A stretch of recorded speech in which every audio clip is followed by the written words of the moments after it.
Shalom, this is Nazama Shalha Medabar Yasharal on my channel, Nazama the Hebrew Mystic Healer.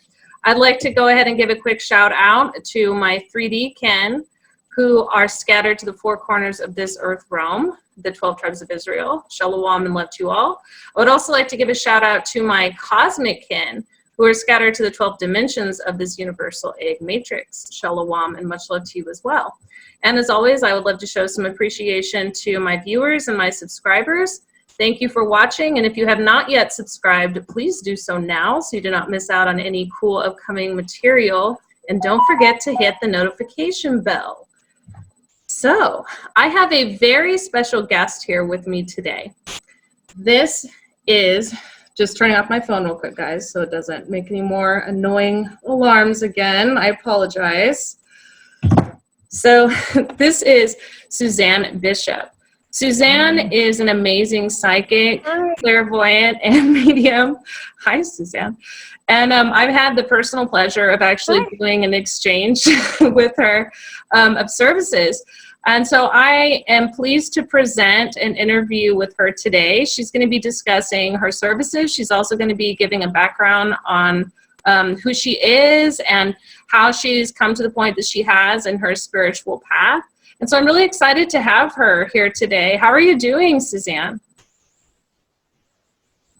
I'm doing pretty good. I'm doing pretty good. Here in the USA, we're just beginning to realize about the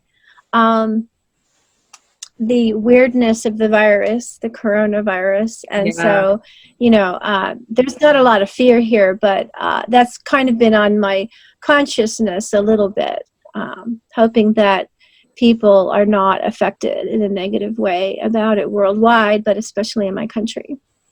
Right, right. Other than that, you know, I'm doing great. That's good to hear. Yeah, actually, we could talk about that for a second if you wanted. I haven't really been keeping up on the news this week.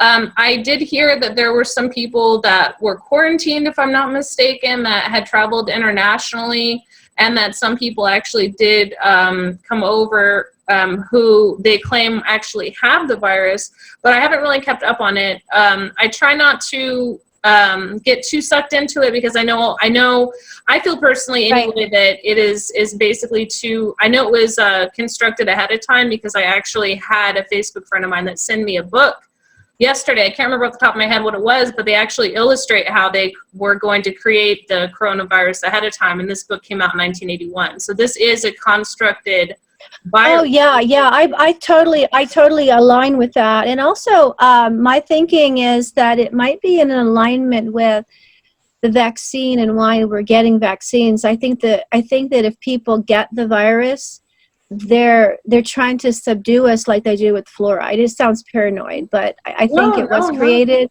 and I think it's to control us basically. 100%. Yeah, I agree with you. Yeah. So who knows what's really going on? Yeah. But I don't know. I just try to. What I'm more concerned about is the breakdown in the getting necessities in, you know, into the stores and everything. Because in the USA, we live a wide distance apart from one another, and sometimes, you know, goods can come in from the New York area where the docks are, and you know, so yeah, just having a lot of water on hand and necessities is basically it. But you know, I try to balance that out with the awareness of what's going on in the real world, with also the awareness of not to put too much fear into it. Try to find a balance. Absolutely. Yeah.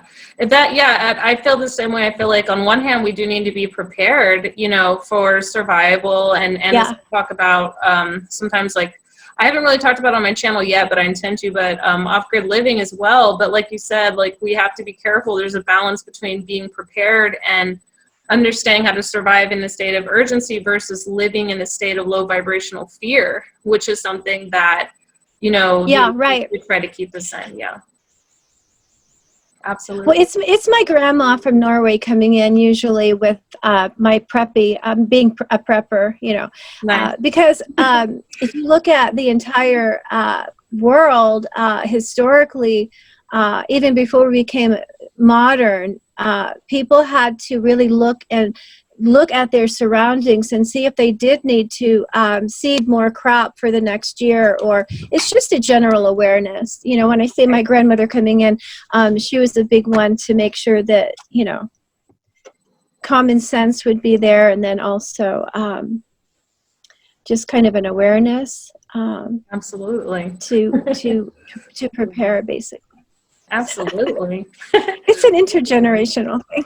Absolutely. I mean, well, we are our ancestors too. So they, you know, not just what they've taught us, but, you know, passed down within, you know, our DNA, and they're there helping us along for sure. We are them and they're us. So Suzanne, I wanted to quickly ask you if you could give, I know that you're pretty well known in the Starseed community and some of the other spiritual communities, but if you could maybe give our viewers on this, on my channel, for those who haven't heard of you, you could maybe give them a brief background of who you are, what you're currently doing, how you arrived at where you're at with your spiritual gifts and the services you offer, and so on and so forth, if you wouldn't mind. Yeah, actually, this journey started at birth. You know, of course, our journey starts at birth, and even before that. But I didn't know what was wrong with me, really, for the longest time. And I found out maybe 10 years ago that really there's nothing wrong with me, meaning that never quite fitting in and knowing things I shouldn't know and all of that. And there's a heck of a lot of people out there like that now, especially the younger generation. But my journey with the Starseed connection started when I was 4, I believe. I used to play this game in my bedroom. We had these walls that were off-white, and I would look at the wall as a game until I saw these concentric circles, and then also squares. They were concentric, and they were really beautiful colors, almost like a neon color. And I don't know, I didn't know that they were portals at the time. But apparently, as an adult, I looked at a, back in the day when Shirley MacLaine was popular, and some of your younger viewers won't know who she is, but she was like really the beginning of letting know the suburbanites and like just everyday people about the new age, you know, Helen Blavatsky and all that. So I opened this book of a dream book, and right there I saw that symbol. I said, oh, I know that symbol. So actually that symbol is seen by various medicine people, village, mostly shamans throughout all history, throughout all cultures, before they break into the astral plane. So it's kind of a portal. So during that time period, I remembered at the time I thought it was liquid yarn or light yarn because I was 4. And I saw it spinning and oscillating in front of me. And I didn't know what it was, but I didn't have any fear. And then it went inside of my abdomen. And so I think that's when I actually got activated, or maybe the walk-in came in or whatever. And I use the word walk-in or hybrid because after getting to know more about the Starseed research going on in the hybrid research, I came across Barbara Lamb's book. In fact, my friend probably knew that I needed to know some of these things. He left Barbara Lamb's book on my porch, and I match up to a lot of the characteristics. And then in that book, there's a person who describes, who's a hybrid, they describe being activated by light. So who knows if that is really what was going on, but I know that that was a real event that happened to me. Paranormal, some people might describe that as paranormal, but I think it was some kind of activation. There have been other things in my life that lead me to think that I am a starseed, definitely, because that's what I align to. But being a hybrid or a walk-in, it's just been a lifelong nudging toward realizing that. In that book and all the characteristics, including the light activation with the vacillating light, those are just a few.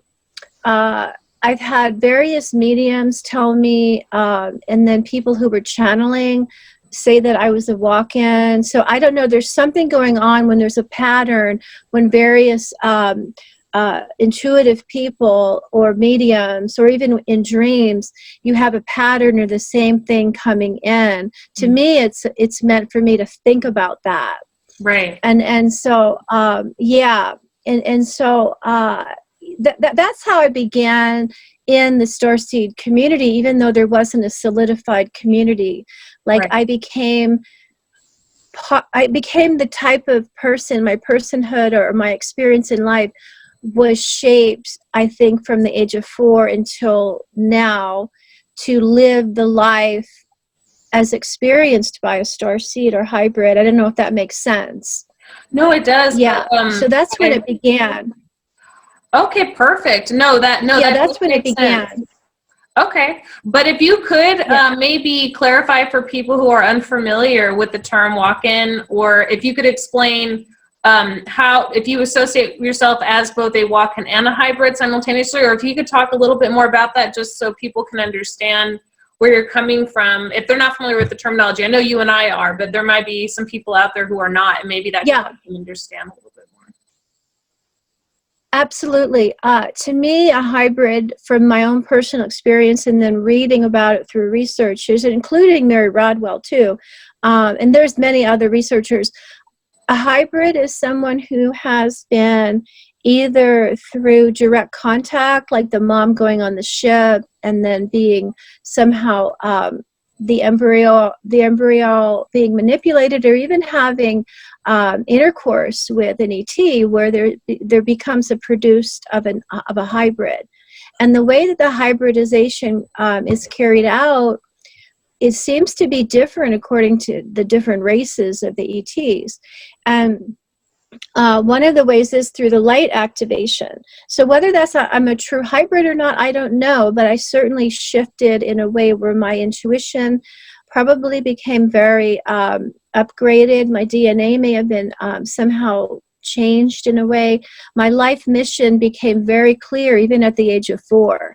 So there are some similarities. So hybrid is someone who has an activated DNA, activated brain even in some ways. So their life really is not controlled, but they're really part ET and part human, the human species. And we all are. If you look back on some of the research, that humans were upgraded many times during our course. But the general consensus with hybrids, why happening right now so much? Because it's always happened. But why so much? It's because we're on the verge. We're on that. It's not a cliff. It's really an opportunity to ascend to what is really the multidimensional world. And the last comment was something I came to an awareness of. One of my missions here is to help people be okay with living in a multidimensional world. So these hybrids came in force, in mass, and I haven't read Dolores Cannon's book, The Volunteers. That's not the name of it, but she talks about the 2 or 3 phases of volunteers. And so I may be one of the first sets of volunteers in this modern age. You might be the second, and there's a third to come. And they're all upgraded. They're all upgraded, whether they have the memory of their mom being on the ship as a hybrid. We're all upgraded right now to help everybody go to that next level, whether you want to call it from, I believe it's the Hopi tradition of the new root race, or the 5th root race. And I might and I might not be getting all the details correct, but the Hopi natives have saying that humanity goes through different phases, and it's always an upgrade, it's an evolution, not devolving. And so we're evolving, and the next root race, I think, is the 5th root race. The Course in Miracles talks about, similar things in a different way, and different religions do as well. Right. And so, it's an interesting look at, if you look at the entirety of the human race, where there's of course, the revelations in the Bible and all of these standard type of belief systems. There's the ETs coming in, meaning more awarenesses, more dreams, more, I don't like to use the word abduction, but there's all kinds of things where the hybrids are coming in, the walk-ins are coming in more. So it's all about coming into this new heightened awareness of our humanity in general, our written soul contract on a soul level, on a collective level, is to always go to more awareness and more like a higher level for whatever reason. And it's interesting because I went downstairs and I got this book that I wrote a year and a half ago. A friend of mine had passed, and I wrote down this download. I get downloads in the morning. I got a download this morning that I shared with you. Mm-hmm. And so it's all about what I'm talking about. I'd like to have time to read a little bit of it later. Absolutely. About the ascension and why all this happens. Why do we have duality? Why do we have ETs coming in? You know, why can't we just stay in our primordial self, which that you helped me understand that and remember that aspect of ourselves and all that. Why is this happening? That kind of thing. And so the hybrids are part of that. They're manifesting right now. They're activated in a variety of ways. They all have their mission. You talk to starseeds and hybrids, they all have a mission. It's very specific at times, mm-hmm. and it's somehow related to that ascension. And ascension's a broad word, but I think I kind of explained it a little bit.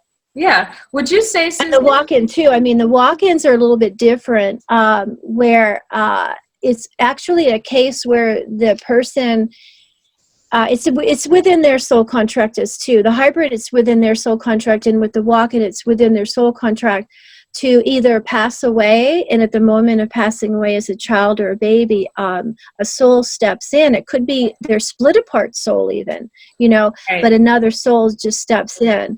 It could be that person is cohabiting. I feel like I'm a cohabiting kind of thing. Now, does that mean I'm possessed? I don't think so. I think I have my buddy with me, you know, just very close. Like a medium will like connect, but my connection is in me, if that makes sense. Absolutely. Would you say that, and just to kind of back up on what you're saying, thank you for explaining the difference, because with, my understanding of walk-ins has been the last part of what you were describing. And I feel like hybridization has a lot of different variations to it. There's different types, like you had mentioned, genetic, you mentioned hybridization takes place during, like, you know, abductions. And then also there's hybridization through activation in our DNA. So really, would you say that any person that is activated within their DNA at this level beyond 2 strands at this point in time, who is aware of some semblance of their multidimensionality or their past life incarnations, is that what you would call, so you call activated people hybrids, or do you feel like there's a distinction? I was just trying to get some more clarity on that. You know, that's a funny question, because I don't think that there's a correct answer no matter how you put it. I think that people who are not activated are really activated. They're just not remembering that they are. I see. And then maybe different levels of hybridization. Right. I mean, everybody's so unique and individual, but the bottom line is it's all for maybe the umbrella of a purpose. Right. Absolutely. Yeah. For humanity. Yeah, absolutely. And I love how you mentioned the root races and the Hopi prophecy and the coming of the 6th root race. And it's actually supposed to be 7 total, from what I understood from Madame Blavatsky anyway. But yeah, you can definitely see as we shift out of the Pisces age into the age of Aquarius that there is, you know, quote unquote, a new race emerging in that sense. So awesome. Yeah. Thank you for clarifying and sharing a little bit of your background about walk-in and about being a starseed. And I would love for you to kind of explain maybe a little bit about your starseed family, if you're willing to share, and also talk about maybe how you're involved in the starseed community at this time. And maybe some of the things you've learned that you might want to share, because I know you've had knowledge of your starseed heritage for a lot longer than a lot of other people. I mean, you were one of the first people that really found out about that. So I would love to hear your take on that. Yeah, you know, it's really interesting. I was maybe 45, 46 when I started to get twilight images. And what I mean by that is right before going to sleep. It's really getting into bed and just kind of calming your mind and your heart. you're not really in sleep. It's more like twilight sleep. You're in a resting state, not deep meditation at all. And so I started to get these images in my third eye. I didn't know it was my third eye at the time, but I started to get images in my head of a group of people. And I can't even call them people because they don't look like you and I. And so they were all in this semicircle. Right. And I said, who are you? You know? And Anne is the leader or the mother of the group. I think there might be 8 of them. I'm not sure, but she has some different aged children with her. And it was interesting because they were kind of sitting in a formation that maybe Native Americans would in America in a way. They were like sitting down, at least to me they were sitting down. And they had a strange look about them where they had like, and I tune into her about once a day anyway, and she has this big head and really nice shaped eyes and a small mouth, and she does have ears and a long neck, very, very white, almost translucent. Mm-hmm. And I can't figure out if it's long hair or I think it's actually strands of light, the same kind of strands of light that I saw with the activization. Oh, They're wow. kind of clear in a way. That's cool. Yeah, and so I saw her, and then I started to, of course I allowed this group to keep coming back. They came back and talked to me a little bit that I'm part of their family, I'm part of their soul group, and I'm actually, and Anne's actually my mother, one of my mothers. Mm-hmm. So I thought, I'm going to have to really digest this, you guys. Right. You're welcome to stay in my space here. And so I happened to run a dream workshop at the time and didn't feel bad about saying, hey, this is what I'm seeing before I get into my dream state. Mm-hmm. And one of the guys there, he may have been an early starseed because he just recognized them as Pleiadians. And I had never heard of Pleiadians or starseeds back then. This was in 2002, I believe, 2001. Mm-hmm. And so, I kind of forgot about it while I was in grad school. This happened in grad school because grad school is kind of left-brained. Mm-hmm. And so I just went on my merry way. And then when I got to Pittsburgh, she kind of came back again because Pittsburgh is activated itself. Mm-hmm. Pittsburgh is very highly spiritually energized and activated. There's a lot of spiritual people here. Nice. And so it's something to do with the actually 4 rivers. There's 3 rivers on the surface of the earth, and then there's a 4th river. And there's actually the rivers themselves. The way that the land is here in Pittsburgh, it mimics a constellation. I think it's Draco or something. But anyway, it's very interesting where I live right now. But Anne got activated again, and then I started channeling her publicly, first for friends, and then publicly, I think it was 2013 was my first public channeling. And that's when I actually painted her. I spent one day, and I downloaded all of this information and put it onto visual format. And there were times when I really didn't want to do what she asked me to do. And she said, don't worry, that's the color of our heart, So anyway, she wanted me to draw a blue heart, I said, okay, and so so that turned out, and then I continued to publicly channel her, and then with my YouTube channel, I want to get that going and do regular, maybe writing down her things or however it turns out, and do that because she does have an awful lot of things to say. I would call her a social theory scientist in a way. Oh, cool. She's very interested in studying me and my development and our development in society, mm-hmm. our spiritual development and how we treat one another, how we're affected by technology. Mm-hmm. And so this is an interesting thing when she comes in. And currently I run the Pittsburgh Metaphysics meetup group. And so once a month I have mostly ladies, sometimes men attend. It's a learning lab for channeling where I channel Anne, I channel other entities. And then also my friend Athera, she does sound communication and channels ETs, and then you can learn, you can practice channeling there and that kind of thing. So Anne is quite active in the past 7 years, I think, communicating not only to me but to other people. And she's really part of my life mission, as far as my continuing to be connected with her. So she's like the major player in my life as a starseed connecting to ETs. Now, how I've been on a ship, I don't really remember being on a ship. I remember in a dream, I consciously beamed myself up to the ship. I really wasn't abducted. And I'm laughing because it's like, oh, that's totally me. I would beam myself up, right? And so I beamed myself up and there was nobody around. It was crystal clear everywhere. Right. And I said, well, guys, where are you? You know? And so there was a split in the ship, and it said, well, if you cross here, you'll never come back. You know? So I said, okay, I won't go right now. I'm not going to cross right now. But the strange thing about it was I looked out in the window. The windows were really interesting. There was this band of window all around the ship, at least the part that I was on. And it was black, except for just a few images of like light in places. And I thought, that was just a dream. I wasn't really on a ship, or I'd see all these stars.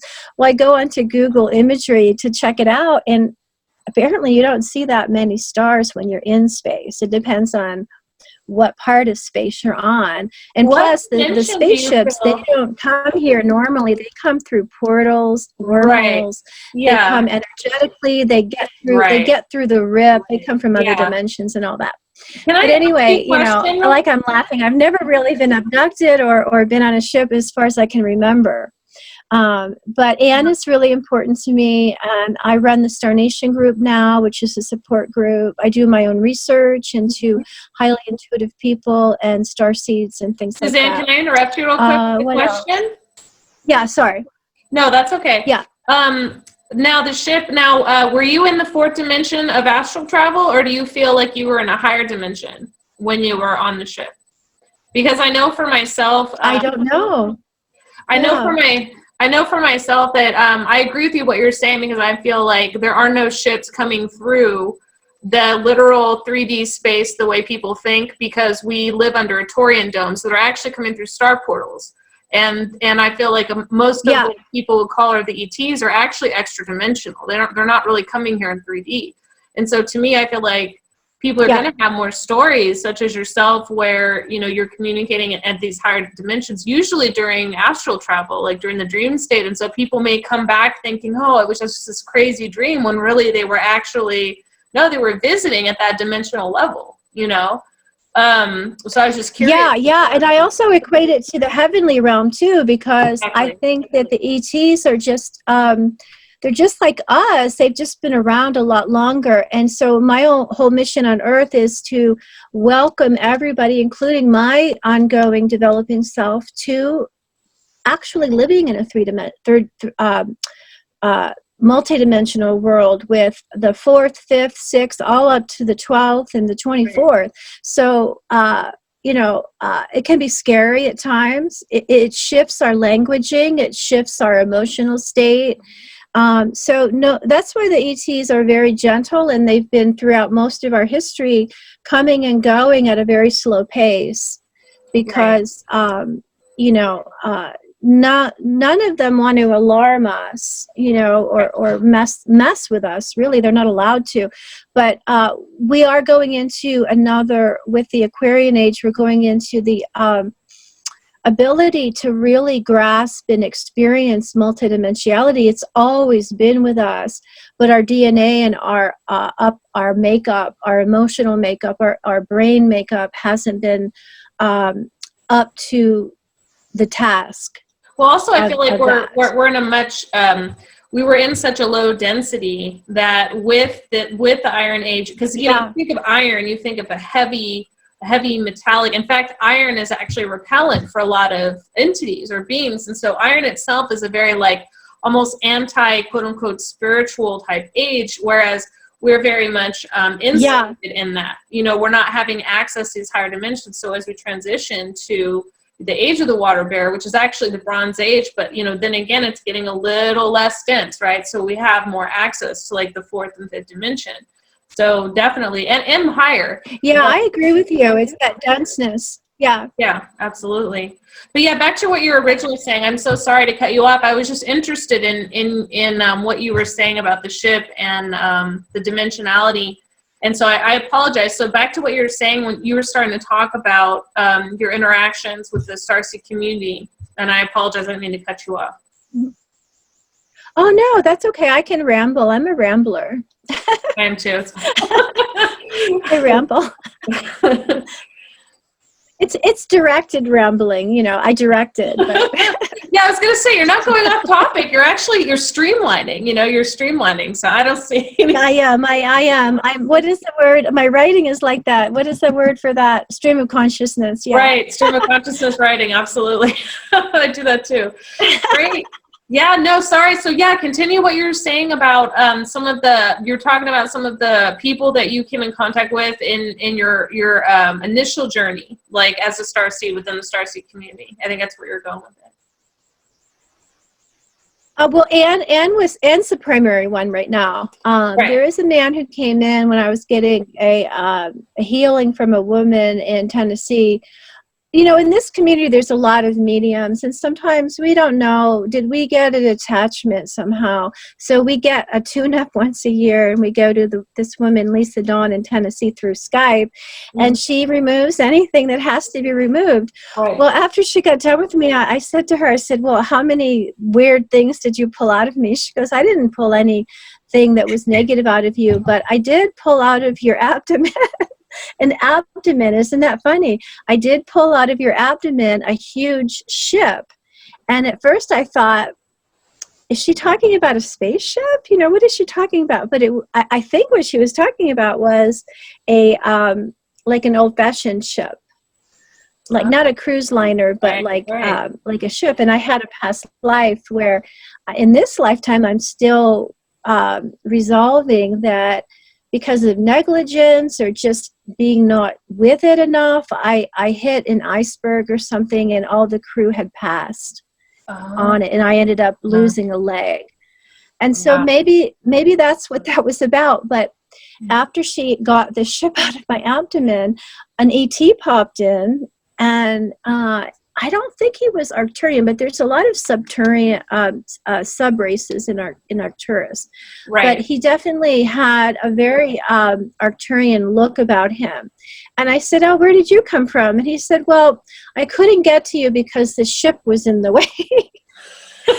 and so then I said, okay, I can work with that. And then I saw he presented this huge white snake to me. Nice. And I said, well, I'm okay with snakes, but why are you presenting a huge white snake?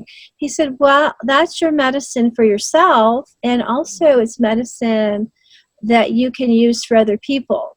Nice. That definitely. And so I haven't really grasped onto all of that yet. I'm trying to be respectful of the moment, but I'm a firm believer when the time is right, things will start to unfold, and it probably has already started to unfold. Because I'm definitely a transformer. I have very strong Pluto in my chart, right on the ascendant. And then it has some aspects that make it even stronger. I also have a strong Neptune, but I'm always a transformer. And the white snake represents transforming on a certain type of alchemical level where when metal or people are going through a transformative stage. Now, I don't have a grasp quite yet exactly what that means. So, of course, I haven't been using white snake energy because I'm not even sure what it means, and they're letting me find out on my own rather than telling me. I feel like I might have something to add to that if you'll permit me. Yeah. What I got right away when you were talking about it is medicine, snake medicine, because I feel like now even if you see like the image of the caduceus, excuse me, I almost said it wrong, with the snake along the pole and with the wings up top, which represents, we understand that it represents Kundalini rising or the consciousness rising. where the snake actually sprouts wings and becomes a dragon, or the draconic consciousness. But also the snake represents medicine. Yeah. And it's a medicine of wisdom. So it literally represents medicine, because traditionally the venom of a snake was actually turned into a medicine, and it could kill you in large doses, but in small doses it could cure you of almost anything. At least that's what like the ancients believed. And so to me, it's like a dual representation of medicine and wisdom. And so, yeah, definitely connected to healing and transformation. And I do think it's interesting that what you said about the Arcturian not being able to communicate because of shifting in a way, because I know for myself, when I've done spirit releasement therapy for clients in the past, some of them, when they would have some sort of spirit attachment, now it didn't have to be, as you would say, as you point out, or as that healer point out, it doesn't have to always be maleficent.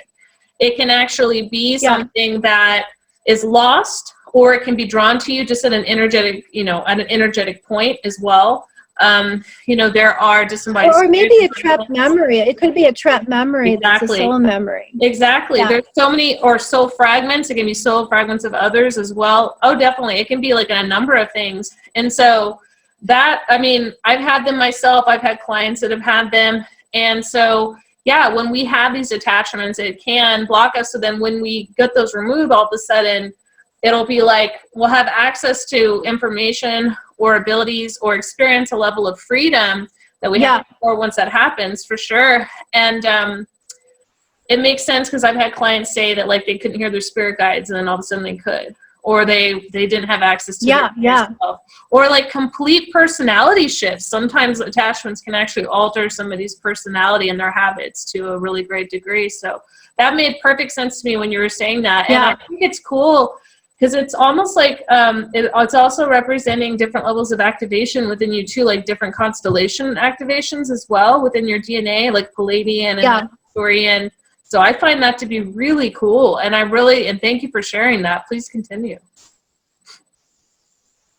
Yeah, and I'm not sure if he's Arcturian, because he did have a little bit of a texture on his skin. So I'm not sure if he's a reptilian or what, but he's different in texture. With the Arcturians, they have this, it's almost transfiguration, where you can see through them a little bit.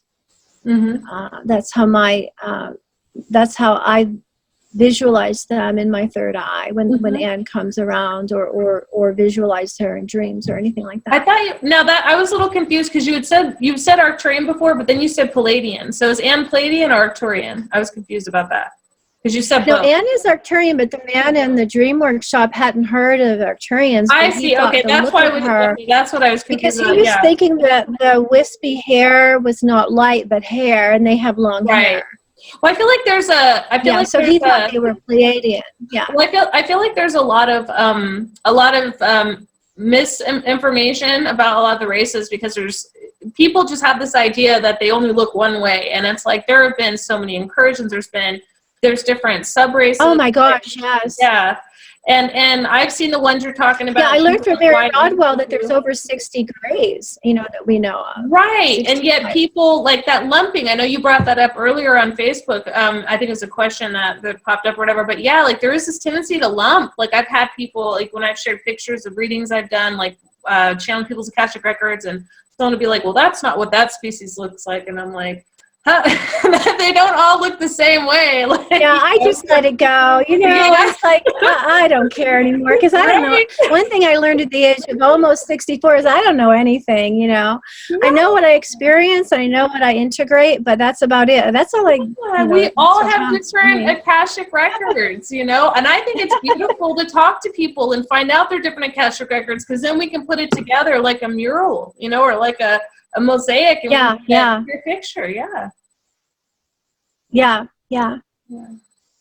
So the Arcturians, yes.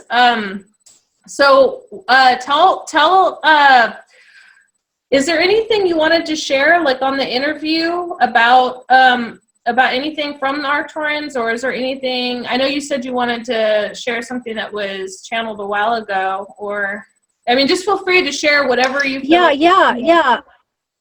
Okay.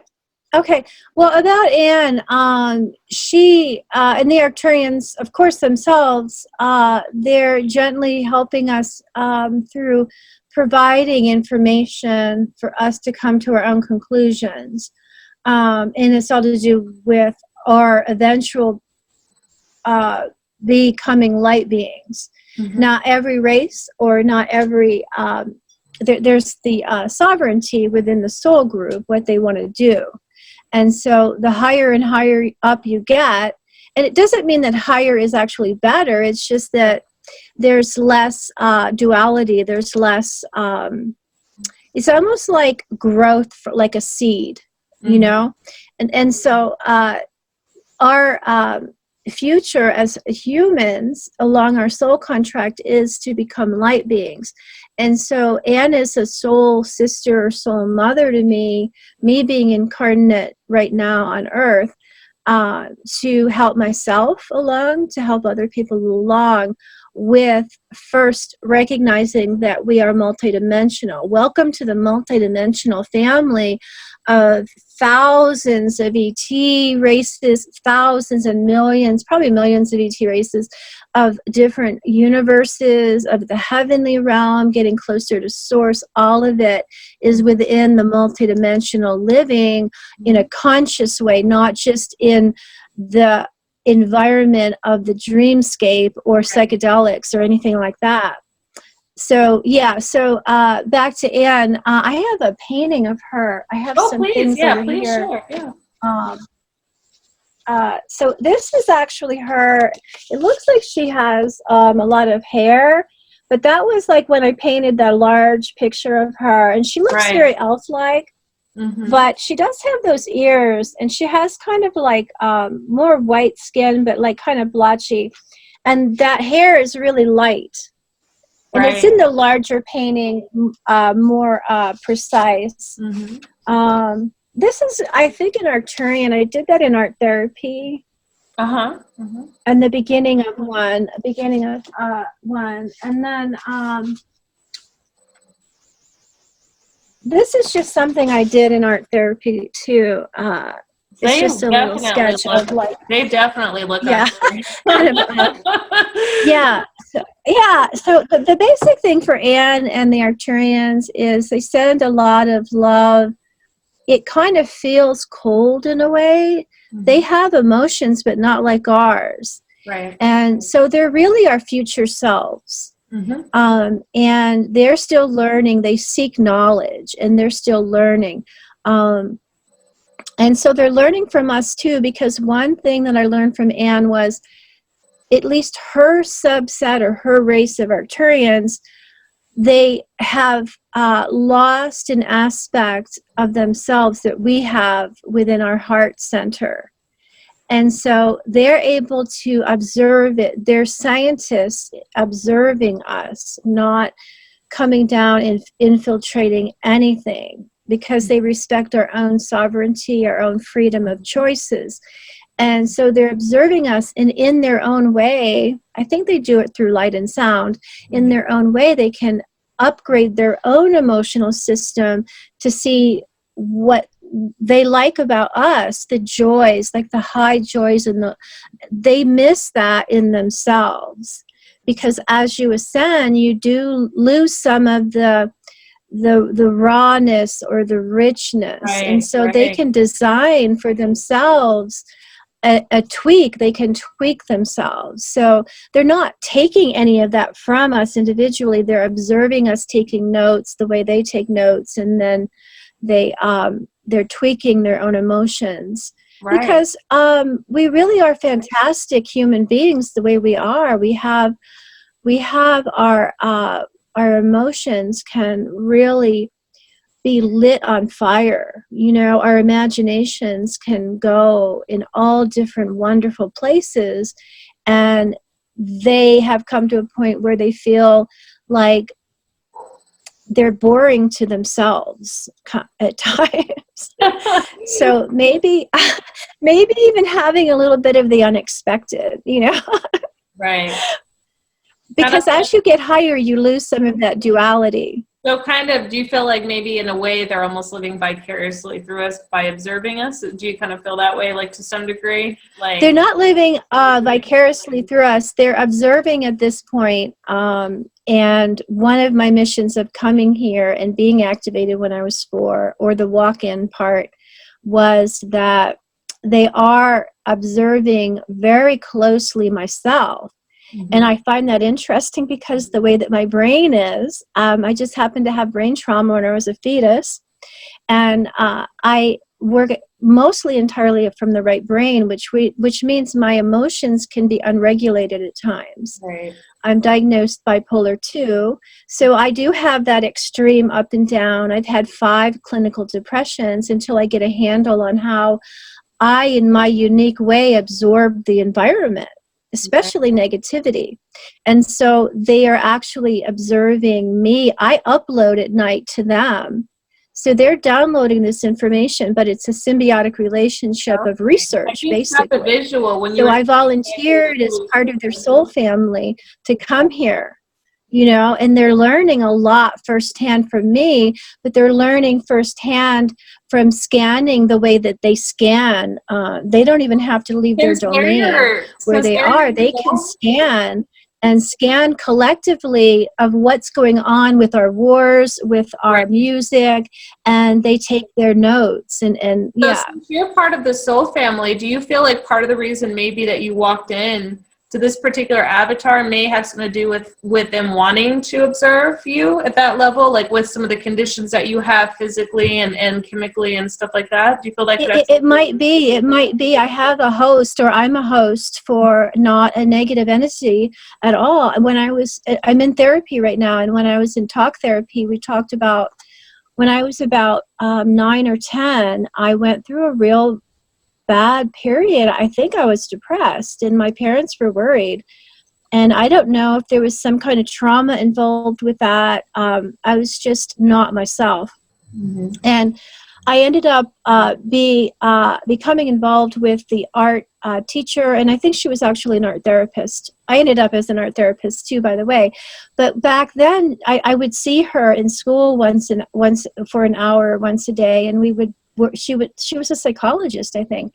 And I remember during that time period, I was having a conversation that was either a split apart me. I don't think I'm a dissociative disorder. I hate that word, disorder. I don't feel like I'm a dissociative individual or multi-personality, but I think it was that part of me that was Arcturian, who was compassionate, but in a distant way. And they were telling me, or I was telling myself, I thought I was telling myself, I talked like a psychologist to myself. Like, this is temporary. This is for your integration. And I was 9 years old. So I think that what you said is probably very accurate. To me, I feel like you actually have the countenance or the energy of a counselor or a therapist. Like, not just like a reader or psychic or medium, but there is an energy to you that kind of comes off like you have that like in there somewhere. I don't know if it's training. I don't know if it's past life related. I don't know if you're doing that now, but like if there's something there with that. Yeah. Like, that type of energy. Yeah, absolutely. And I think the walk-in is actually with me at all times. And especially in those moments as a 9-year-old when my whole being was falling apart. And so just to comfort me, and as a 9-year-old, I thought that was me, and I thought that was pretty cool. It's like, wow, I'm a lot older than I think I am, you know, and everything's going to be okay, you know. I know a lot more than my parents do sometimes, you know, and everything's going to be okay. And so, so to answer your question about that, let me see. Because I have left brain trauma, as I got older, I have memory problems. It helped me refocus here. What was the original question about the walk-in? I was just wondering if you feel like, because the Arcturians, which are your soul group, they're your soul group and your soul family, if perhaps because they like observe and they observe you, if maybe you feel like that's why you walked into this particular avatar. because this particular avatar does have conditions which would be interesting for them to kind of observe, from an emotional standpoint. Is kind of what I was asking. Like, yeah, what the details of that is, I'm not really sure, but it just seemed to fit in on a vibratory level to them. There was a vibratorial level. And then also, there was a medium that I went to, I think it was in 2010 or something, before I actually started painting Anne. She recognized Anne and named her by Anne.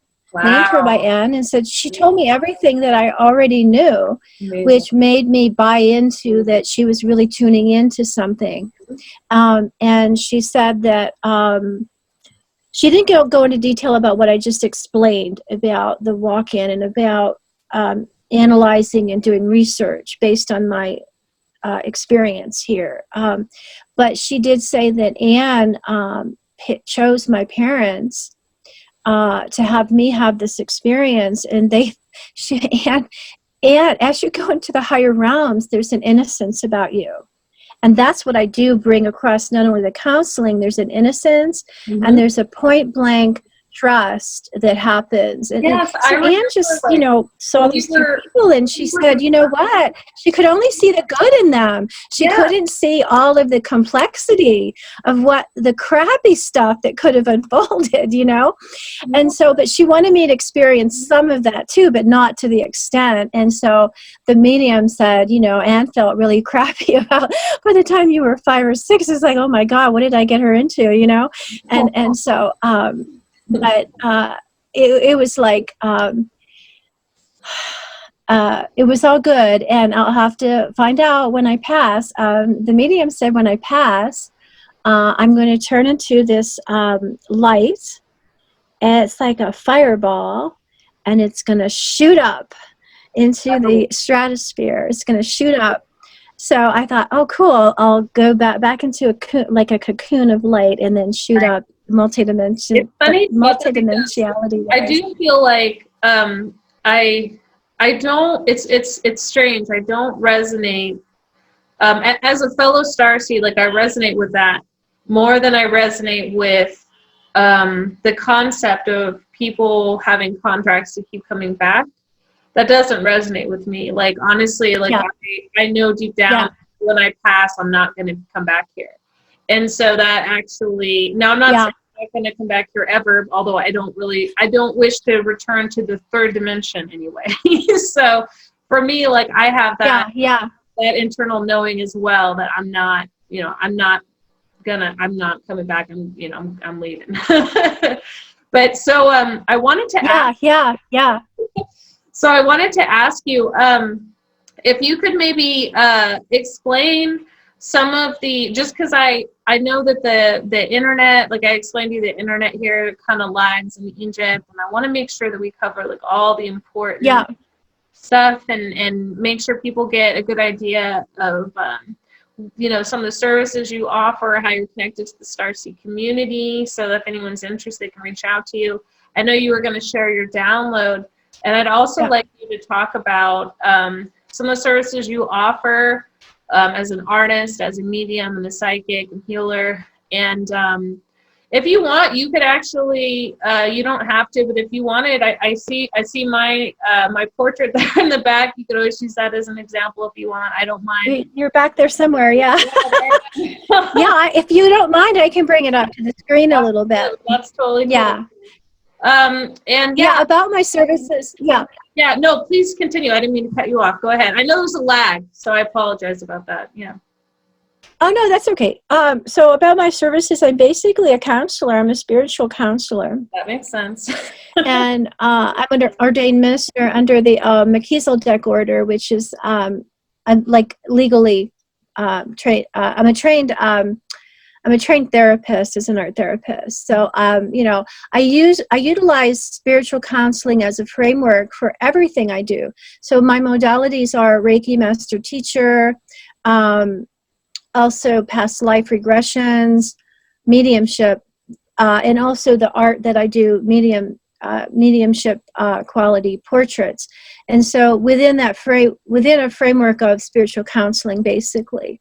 and I started to tweak, and I love that because Anne tweaks and I tweak, and I started to tweak the Reiki and also the all the modalities to fine tune them towards Starseed, and that's why I started the page, the Facebook page, Angelic Starseed Heal or Star Source Healing, Right. because there's like a little bit of a different element that might be fine tuned toward that particular individual in a way that they're not really served in that capacity coming in. They're both beneficial coming in because we're all humans at our core, and we all do benefit at times from healing in all different levels.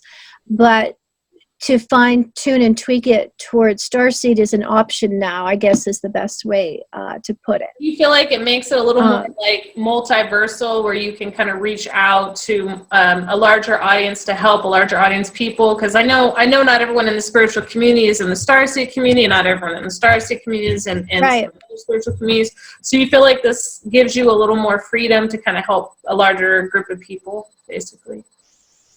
It does. I was kind of like lonely. Like on my website, I don't put up Anne's art usually or any connection to the Starseed. It's not that I'm embarrassed, but I have kept it separate. And when I did start putting my ET art up, I got a little bit of a backlash from people that had some fear. And Yeah. I am a spokesperson, but but it didn't work out. It's not the timing right now. So now I'm able to reach out to people like me and try to serve them with any type of integration that they might be seeking or anything like that, the Starseed. So I did kind of separate it. I haven't created an entire website for Starseeds quite yet. I just don't know if I want to do that. But I am opening myself up to creating a healing practice that serves not only in a general way, but also specifically to Starseeds. Right. And I definitely understand what you're talking about, because for me, coming from an occultic background and then finding out I was Hebrew Israelite in 3D and going down that path, and then finding out about my Starseed heritage, because when I had my Kundalini awakening, I shortly after found out about my 3D heritage, and then my soul star chakra activated on its own a couple years back, and that's when I found out about my Orion soul group universally. And then it was only a few months ago that I found out about my primordial origin. I started getting all these past life memories coming back, but it has been like a progressive activation throughout my life at different levels. But only recently the Starseed aspect come online, and I found it because the Hebrew Israelite community and the Starseed community are kind of polar opposites in a lot of ways, even though they're both part of the awakening. Yeah. That was very difficult for me, and I finally just had to say, you know what, I am who I am. And so I changed my channel name to kind of accommodate both sides of the spectrum, because I thought, well, look, I'm 3D, I am this, but I'm also this cosmically, and there's a connection between my 3D DNA and my cosmic DNA. So why not bridge those two communities and bridge that gap? So, and I had a lot of pushback as well. Yeah, I think you do it very well. I think you do it very well. I think it comes across that way too. Good. Yeah. So I understand what you're to me it does. Like, I understand what you're going through, and I understand what you're talking about. And it is hard at a spiritual level to kind of reach out to different, groups without getting pushed back. And especially when we're trying to reclaim our sovereignty and respect the sovereignty of others simultaneously, so definitely I get it. Yeah. Yeah. Yeah. But I well, let me show, can I show your portrait? Yeah. While you go get it, I'm going to tell people about you. So Suzanne did a transaction where we traded, and I was so glad I did it. I was leery at first just because I don't like giving everyone access to my energy, but I was so happy I did it. Suzanne actually tapped into my ancestors. She tapped into certain Starseed heritage I hadn't unlocked yet, and shortly after she did this reading, not only did it resonate and it had correlated with some other things I knew, But shortly after, I started meeting my ancestors, and I started actually working more with that particular aspect of the starseed heritage I hadn't awakened to yet. So I want to just say from personal experience, I can personally attest to the accuracy, efficiency, and just amazing healing abilities and psychic mediumship and artistic clairvoyant abilities of this particular healer. So I just wanted to put that out. And so this is the painting. And then Suzanne, if you want, you can explain whatever you want about it. I don't mind. It's nothing like too personal or anything. So if you want to explain, in fact, I haven't seen the recent, recently. So yeah, whatever you want to share. Yeah, I'm going to not do too much on it. I haven't been doing it because I'm deep in therapy now, and I avoid my art studio at times, but it's getting there. And I'm glad that I gave it time, because I don't think you would have gotten it so flushed out, you know, Right. And it benefited me too by working on it like this, because this is more of a commissioned type of portrait, you know, that's a little more fleshed out. And so I don't know if you can see it. Can you see it? Yes. Yes. You have it. Okay. So, oh, good. Because this is an interesting image right here. I mean, there's kind of like a guy with a head of an elephant, and that could be a metaphor. I don't think it's a past life hybrid elephant guy, but I think it's kind of like a metaphor for you. Mm-hmm. And either on a soul level or incarnated level. And this guy fascinates me over here. This kind of Middle Eastern kind of guy. The Moorish guy from Spain, the Portuguese Moorish guy? Yes. He's still very Moorish, but he now has kind of an expressive look on his face. And he's definitely carrying a pouch right here.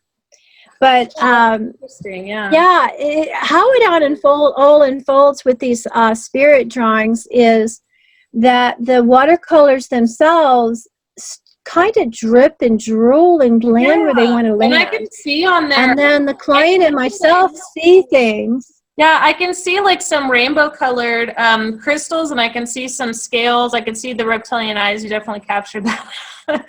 Sometimes my eyes will just, my pupils will do that and I'm not even aware of it, and I'll look at pictures later. Other times I'm aware of it, but yeah, you definitely captured that. So. Well, the picture that I have printed out to go by has the little bit of a reptilian transformative kind of look to it. Yeah, it does that. And so there's also a seed, a womb in your forehead, which is the third eye, and I see that you have your eye right as an ornamentation today too, which is interesting. Isn't that interesting? Yeah. But anyway, it just happens. The watercolor just happened, and then it's almost like looking at clouds. And then as an artist, I go in and tweak it a little bit to make it pop out more.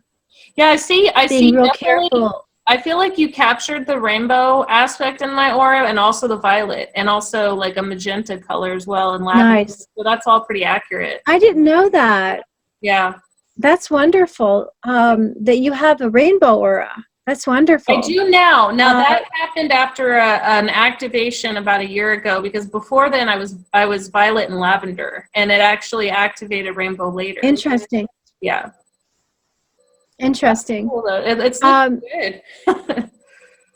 And so I call this portrait transfiguration because you have these crystals all around. Yes. And it's almost like an armor, which is it's an interesting thing. And they're jewel tone too. Yeah. Yeah. So I really am happy. I hope you're happy with how it's turning out. And that, guys, is an example right there. And Suzanne also captured, there was some ancestors that showed up that she actually painted in there as well. So she will do that. She's very, your gift to me, what stands out to me about your gift, what I enjoy about it is the combination, because from one clairvoyant artist to another, like I'm a clairvoyant and a channeler, but I'm not a medium. It's not that I don't have the ability. It's just at this point in time, I'm not activated in that area yet. And so for me, I appreciated that of it, because I appreciated that you actually included the ancestors in the artwork. I thought that was one of my favorite parts about it. I thought that was super cool. And so I absolutely. Now, Are you talking about the Moorish person? Yeah. Yeah. And you also, Okay. you would also, fun. I love him. He's really fun in the painting. Yeah. you would also, you would also saw one of my great great grandmas as well. And she had come forward in there too. And it was around that same time this was going on that I actually started dealing with ancestor veneration and understanding the importance of healing our cosmic tree at that level. And so all of this tied in for me.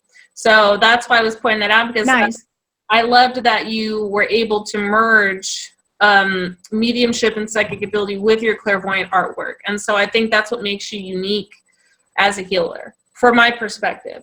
So that's why I wanted to point that out to the viewers. Yeah, and it's interesting. Well, thank you very much for that. I'm happy that you got that kind of benefit. And by the way, you were a major factor in jump-starting me in my own therapy and in my own healing and awareness. Your healing, actually, the time I spent with you, and to really reconnect with the primordial self within me, boy, was that a huge jump in my own activization. So yeah, kudos to both of us. To be honest, for journeying this far and like coming, being allowed, having the ability to allow ourselves, to heal and to grow. Well, what I find interesting is not everybody I talk to is primordial. Not everybody I talk to is pre-universal. And when I come into contact with them, I'm also not given access to everybody's pre-universal origin as well. And so when I do, it helps me, like being able to tap into other clients' records also helps me as well. And I heal in a way too. I feel like it's almost like a two-way activation for people. Like that's what I sense. Especially when two healers come together and do that. It's definitely an exchange of energy beyond just the reading itself, for sure. Because I know I felt that on your end as well. Oh my God, what a beautiful way to put that, Nizama. Well, that's a beautiful way to put that. Yeah. And the talk that you did the other day for the Star Nation meetup, they really, really got a lot out of that. And that was one of the things that came through, because they were asking about you after the meetup, and I said that it's my belief that she doesn't recognize in the akashic record reading that everybody, as far as she can see, has a primordial life or pre-universal life. So I think I was accurate, maybe, in stating that. Basically, and what that really means, just to clarify for anyone that's confused, is there's a difference between pre-universal and primordial. Primordial means you came directly out of the void as your first emanation. Pre-universal just means you existed before the actual universes were created or emanated out. Somebody that does not have a pre-universal origin means that they were indigenous to this universe, meaning their first emanation of existence occurred within this universe.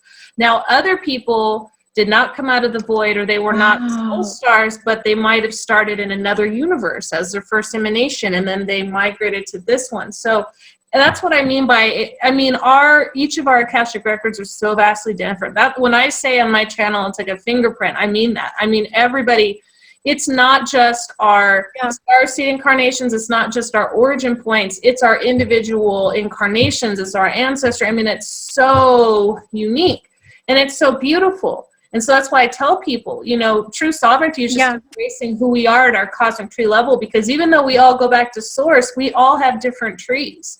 And we have to understand that that's part of the way of climbing up the spiral of the tree of life, is understanding our own trees or our own divine source within, that is actually the way back to source.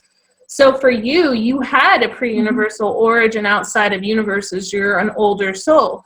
I myself am an older soul. I'm a primordial soul. And so, but there are other souls that are a little younger.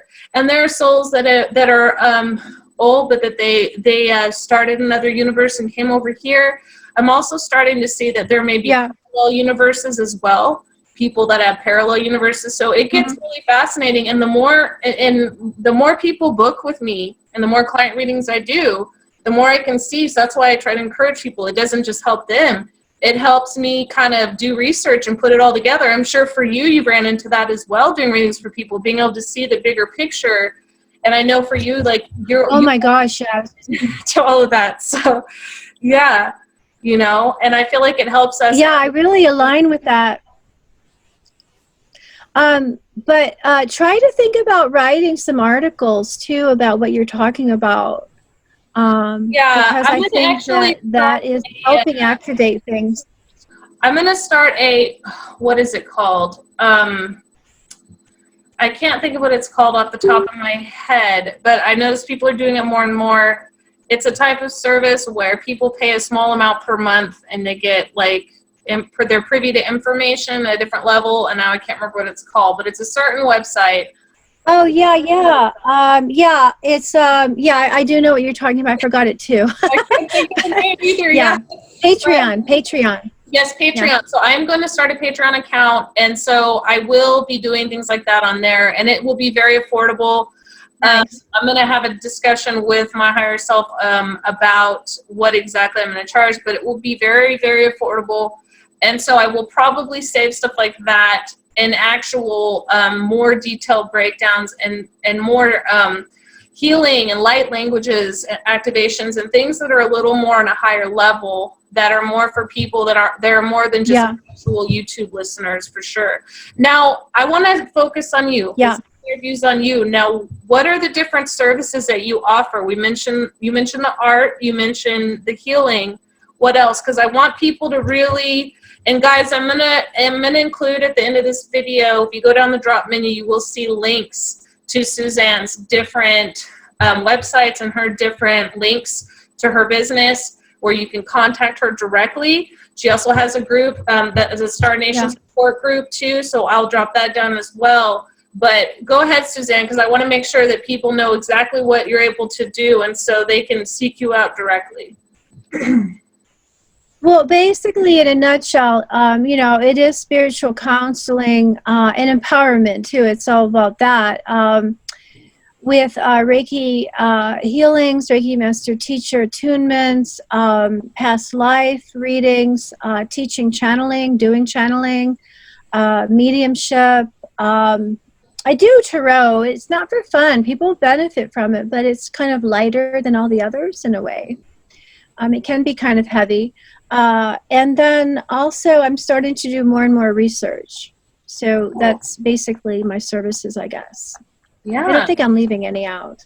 I don't want to do too many different things, but it's all within the same umbrella, you know. And people got a chance to actually see your clairvoyant artwork like face to face, which is great. I mean, you're very well. The spirit portrait, I forgot to mention that, the spirit portrait, but that's one that I did at a fair, and these are only done in 30 minutes. So there's a different quality. There's kind of a freshness to it. Mm-hmm. It's not that yours is labored over, but you can tell it's more worked on. Like spontaneous. Right? Yeah, it's more spontaneous, and you can see there's some people in there. Yes. Her people came through. I just love how you capture like the ancestors and the guides, and that is so cool. I love that. Yeah. So that's it. Now, if we have time, I'd like to read the download that I got a couple years ago. We'll go ahead.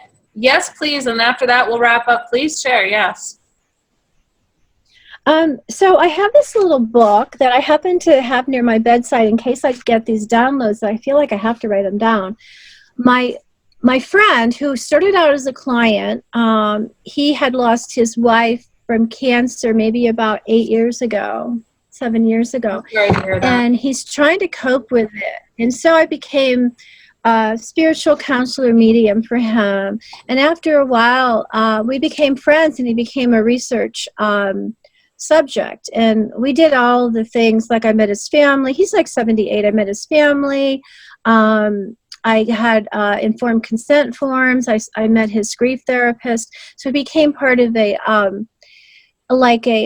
research project on, is mediumship helpful at all with older individuals who lost a spouse? Because he really taught himself. I kind of jump-started him, but he taught himself how to connect through dreams to his wife who passed, and also through mediumship.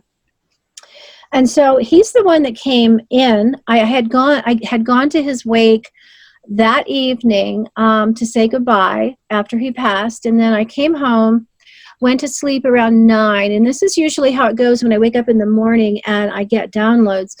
I woke up at 4 o'clock in the morning and I felt him in the room. And the funny thing is that he told me when he was going to go that he was going to come into my room and spook me. He was going to come really in and say boo, as an apparition or something. Right. But what happened, he came into my room and gave me a download.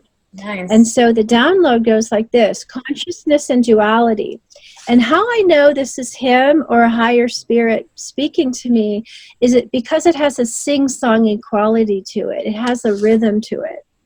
And so creator is you are creator. We have a shadow or dark side. Creator has a shadow or dark side. Creator is working out and transforming darkness into shadow and then into light through us. And we're part of Source, of course. And there's many universes. As we in the many universes take the lead as creator in discovering our darkness and shadow through awareness, our offering, all of creation, we too, begins to move and crack consciousness toward the light. Their consciousness, conscious mind also. So I'm not really sure what that means. We, meaning in parentheses, include all creation. So we would be this universe, all universes, all of the fragmented parts of Source, basically, is how I'm reading that. Mm-hmm. So we realize our divine spark through awareness of our dark. We realize in our own way that it is natural to be in the light. Once made aware, darkness recedes as an outside impulse. So once made aware, darkness recedes, R-E-C-E-D-E-S, as an outside impulse. And in parentheses, material spark made real. While hidden from us, darkness tries to break free from this non-acknowledgement or slight, and it's part of the law of the uniplexes. I've never heard of that word before. So the ignored and the hidden side, the hidden darkness, is always trying to see the light by acting out. Mm-hmm. So you can't ignore the darkness. It's going to act out. So do you want it to act out like unconsciously, or do you want to be aware of your darkness? Mm-hmm. So that's like a law of the uniplex, is what he said. Everything inside,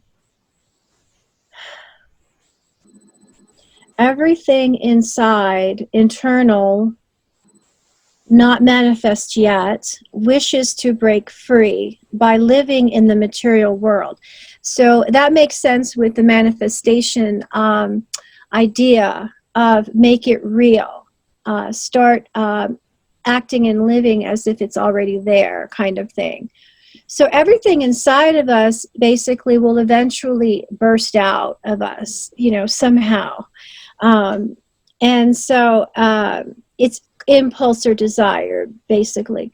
It is only by acting, and I have in parentheses now, it is only by acting out can we, Source, meet our dark side to live its impulse.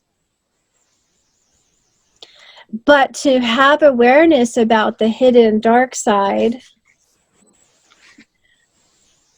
from memories from past lives, or tuning into the chi or divine river and the karma attached. So to have awareness of all that, we do not act out anymore. We become aware of our dark and consciously choose to work it out, the dark, with heart, soul, and cognition. So our heart is involved, our soul is involved, our cognition is involved, all of it. All of what is connected to the matrix is working with this part of ourselves. It's a natural part.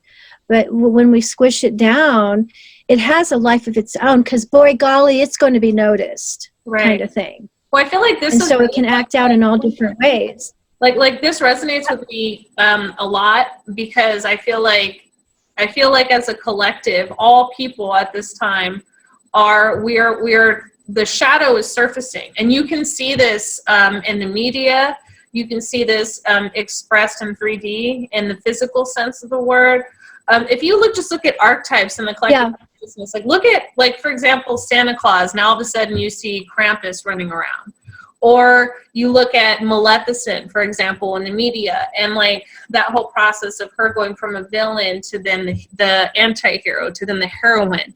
So there's this thing of the shadow, and I feel like Source wants us to do shadow work at a internal micro level and also at a macro level. So this really resonates with me. Like, I feel like this is really powerful, and I think it's amazing that if this is your friend, like maybe hit him from a higher dimension or his higher self, like giving this information, I feel this is very powerful, and people need to hear this. Like they need to hear this. This is super important.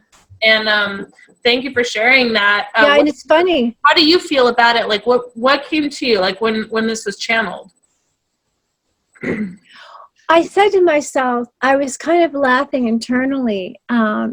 And we talked about this. He knew that he was older. This isn't my partner, by the way. This is a friend, a research person. And so he talked about, when I go, I wanted to explain to you what the hell is going on around this world, because we would always have these deep discussions about, why did his wife have to pass when she did? You know, why do we have these ailments, and why do we suffer? So we would have these philosophical discussions, and he did tell me when he passes, he's going to share some information. So that validated that he told me he wasn't only going to spook me, but we were going to, he was going to tell me some stuff. You know what I mean? Can you do that for me? If you leave this right before me, can you do that for me? I would just love that. I think we should all start doing that for each other. We can start coming back and give us information before we go. Just make a pit stop. We have a pact. Well, that's my thumb right there. We'll have a pact. For sure, and vice versa. I might go before you, the same thing. Absolutely. And so there's just a few more. There's a few more writings here. We go on to higher and higher frequencies, and that sounds like and stuff. Until one day, we and Source are one. So Source even feels fragmented, in a way, even though Source is all the powerful and all the being. We are all transformed. We move freely inner and outer, and not seeing. We move freely inner and outer, are not seeing. We are all transforming. We move freely inner and outer, are not seeing balance by externalizing, making material anymore. Eventually, we're going to be just blobs of light. Not blobs, but we're just going to be light, and it's all going to be internal. And whatever we manifest will be internal, not in an exterior. Maybe that means no more 3D, maybe, for us, maybe. Understood, are made aware of, transformed via our heart, soul, and cognition through many stories created, lifetime to lifetime, good acts and bad acts, resolution on into unity. Now, there's a part that I don't think I wrote down that I find fascinating, and it was all visual through the third eye, and it's hysterical how he was showing me these images. He started showing me this image of this, looked like a teenager. I saw his back, and there was a kind of like a semicircular table, and everything was white. Mm-hmm. And the teenager was watching this blob or this mass of gaseous, whatever that was, right in front of him at the table. And like neurons in the brain, there'd be lighting going off. So he's observing it. There's an observer. It's like a teenage boy, I guess. Mm-hmm. And so I said, wow, that's interesting. What's that all about? He said, there's more, meaning my friend, Jay. He said, there's more. So he shows me the table. There's millions and millions and millions of table. And once again, it takes that horseshoe kind of, not only the table was kind of a horseshoe shape, there were millions and millions and millions to infinity in a horseshoe shape, the horseshoe tables. And there were young image. Somebody was like a manifestation of a human. It looked like looking at this gaseous kind of thing. I said, oh, that's interesting. What am I looking at? And he said, well, that is a part of your collective. The teenage boy is part of your collective, but also part of source. And you yourself too are looking at this mass, which is your universe. And anytime the neurons go off means that we become more awakened, either on an individual or mass scale. We also come together in a very loving way as a unification at a church or at like a Reiki share. There's some kind of connection, like we're not just fighting. You know, there has to be that kind of divine spark is actually shown as the neurons going off. And I said, what about all the other tables? And he said, well, those are other universes, and it's the same thing happening in their own way. And then I said, oh, there's more. I know there's more. And he said, yeah, there is. So then he starts showing me the center of a platform that's kind of where I can see it, where this big horseshoe shape happened from all the tables lining up the way they did. And there was kind of like this light being or this ambiguous kind of figure. And every time the neurons kind of burst out a lot or even a little, he would or she would just kind of do this kind of thing, almost like with light or something. They were a conductor of sound and music. And then I started hearing this beautiful tonal vibrational sound. When Source was doing this, Source needed that light to make the music or to conduct the music. So Source maybe wasn't making the music, we were with Source. So we're actually in this big band. We're in a band. We're in not a rock band, but we're in a musical tonal vibration band where the music was not only made from our universe, it was made from all the other universes. So there was a harmonious type of thing that pleased Source.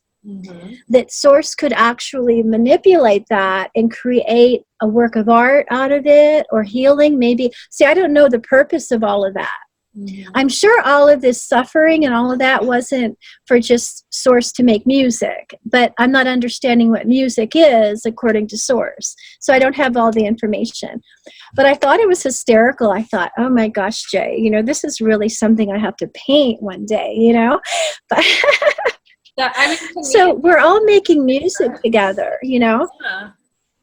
Yeah, it makes perfect sense to me because I feel like it goes back to the whole like ancient, you know, concept of formation coming out of light, sound, and vibration. And so what is light, sound, and vibration? Yes. Music and those geometric shapes, the sacred geometry that are formed from that vibration. And we can see that even in the 3D and examples of water or sand when they're playing certain like, you know, tones and hertz vibrations and the beautiful designs in sacred geometry blatantly that are being created as a result. And so that definitely resonates for me. And yeah, that, I mean, you think about, the music. I mean, it reminds me when I had my Kundalini awakening and I heard the Om, and it was just all permeating. And that's when I understood that literally the multiverse itself is suspended and maintained through sound and vibration and light, you know?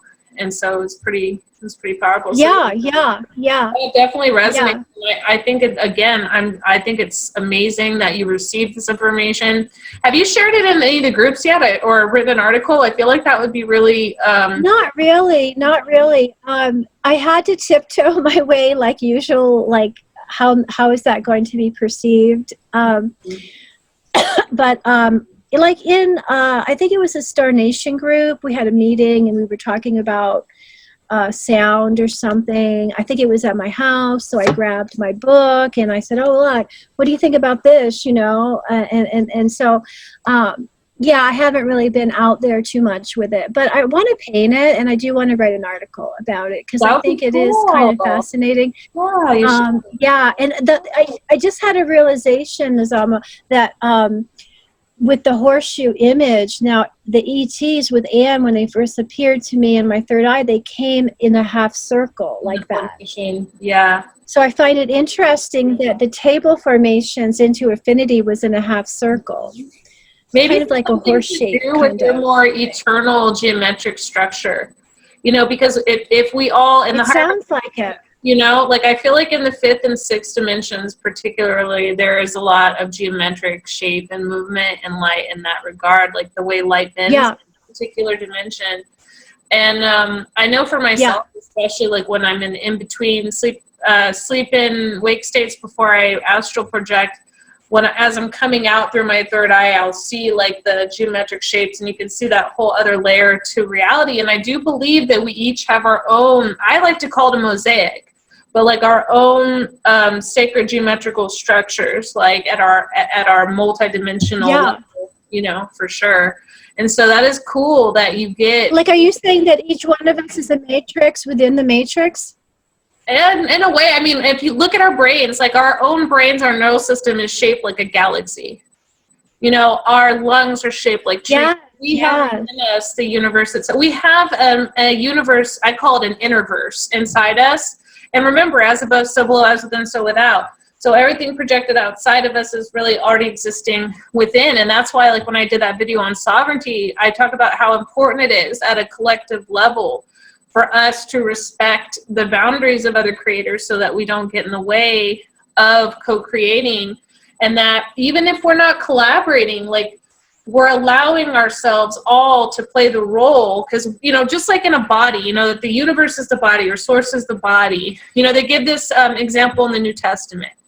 Each organ or each cell, each part is unique. We all have unique trees. We all have unique cosmic trees, and we all play unique roles within the body of source or the multiverse itself, going back to 0 point. And so when we really understand that and what that role is, you know, then we can create more beautifully and everything can flow. Or as you put it so eloquently, it's like music. It's like beautiful music. And so, yeah, I mean, I believe it's all connected. You can't separate sacred geometry from sound. You can't separate sound from light. You can't separate the innerverse from the universe, you know, and the collective from the multiverse. So it's all connected for sure. Yeah. You know, we live in amazing times, and you know, thank goodness that there are people, especially the younger people. I mean, you're so aware for your age, and you know, it's so nice that there's helpers. I feel like Dolores Cannon in her book. I don't know if you're aware of Dolores Cannon's work. I'm aware, I'm not well versed. But I'm aware, but I'm not well versed. I haven't read her book, but I've seen a few of her YouTube presentations when she was still here on Earth. And it's like you're one of the volunteers, I'm one of the volunteers, and thank goodness we are helpers to help ourselves, help our soul journey ourselves, but also like a residual of that is to help all of us, you know, become less violent, become more aware. Absolutely. And stop the dark within us from externalizing like a vapid teenager out of control or something, you know. Projecting that shadow out that we're not processing on everybody else. Right. Yeah, and another thing is people aren't aware that that darkness, if it's harnessed correctly and consciously, kind of not managed, but just kind of being with it, actually has parts of it that can heal. That you know, it's not just so black and white. You can't just shove it down. It's there for a reason, basically. Exactly. That is exactly what I say. I always say it. It's there for a reason. In fact, we wouldn't be able to exist in 3D and function if we didn't have that side of us, because of the way this 3D operates. And we can't shun parts of us. So that's the problem. That's what created the shadow to begin with, is us not facing and processing our own stuff, because we want to live in a fantasy or a delusion instead of facing all of the aspects that maybe we aren't proud of, or maybe we don't accept, or maybe society doesn't accept about us. And so we just tuck that away and we shut it down. And like you said earlier, going back to what you said, like, you know, you cage the beast gets angry. I mean, you can't, the shadow is going to act out when it is, you know, pushed aside, and that creates a schism, and it can lead to a psychotic break. It can lead to major soul fragmentation. Yeah. So we can't on one hand say we're reclaiming soul fragments, that we're unifying our consciousness. We can't say that on one hand, and then on the other hand not do shadow work, and on the other hand reject aspects of ourselves. Oh, yes. You know, so 100%. And thank you for that. And I wanted to ask you, is there anything else you wanted to add before we wrap the interview? Or is there anything you want to share or touch on? Oh, not really. You know, I just feel very grateful and blessed to have really stumbled upon you on the Starseed Facebook. There's a Starseed Facebook that gets millions and millions of, you know, participants on it. And I just stumbled upon those great drawings that you do. And I said, wow, she's doing drawings. I'm going to take her up on that. You know, I want to find out more about that, you know, and then we just kind of stumbled upon each other. And I thought, I feel grateful that I stumbled upon somebody halfway around the world from where I live right now, and also half my age, but that's okay. You're an old soul. Yeah. And in fact, like, I want to say that I feel very blessed to have met you, because I find it refreshing to run into people that have similar gifts and maybe even a similar vision, but totally unique trees, totally unique experiences, and the way we apply our gifts is different. And like, you and I are both artists, but we're totally different types of artists. You and I are both psychics. We're totally different types of psychics. We're both healers. We're totally different types of healers. Yeah. And I'm honored to have met you, just because, I mean, you're kind of an OG. I mean, you've been, you've known about your. What does that mean? You've what does that mean? Starseed heritage. OG is like an old gangster. You know, you've known about this for a while. Like, you were some of the first, you were some of the first, you know, your generation was like the first, you know, generation to really bring this out, you know. And I'm not talking about the Theocratic Society. I'm talking about the actual people that are awakening to their Starseed heritage. And so I am just totally grateful to know you and to have met you. And I definitely look forward, you know, to like continuing this friendship. And I respect you as a colleague. And I just want to say one more time for everybody watching, if you have not booked with Suzanne, please do so. You will not be disappointed. Her prices are exceptionally fair. She throws her all into it. She's very accurate. She's very talented. And as we mentioned earlier, when she's doing the reading, you will go through activations and healing while the reading's taking place and after. I'm still going through it. So yeah, definitely book with Suzanne. Please check her out on our websites. Definitely come visit us at the Star Nation support group as well. We would love to have you on there. For those of you who want to learn more about Starseeds or want a support group for community who are a Starseed. Is there anything else you want to say, Suzanne, before we close out? No, not really. You know, I don't want to part our ways with a negative, but my generation, my partner who passed in 2016, when he started awakening to his Starseed connections, he was CO2'd when he was in his late 20s. And what CO2'd means in the States is that he was committed to a mental hospital. He got out within, I think, 3 weeks, because the judge saw he was not insane at all. Right. It wasn't a danger to himself or other people. And so, yeah, so I come from that OG, old gangster generation where, you know, until where they were putting you guys away for, you like, were insane, wow, yeah. You know? But anyway. Well, thank you so much, Suzanne, for being on my station, on my show. And again, I'm honored. Thank you. Yes, and I'm honored to have you. Thank you so much. So yeah, definitely check out Suzanne, guys. I'm going to put the links on the drop-down menu. To everyone else, to all my viewers, thanks again for tuning in. And until next time, guys. Bye, everybody. Bye.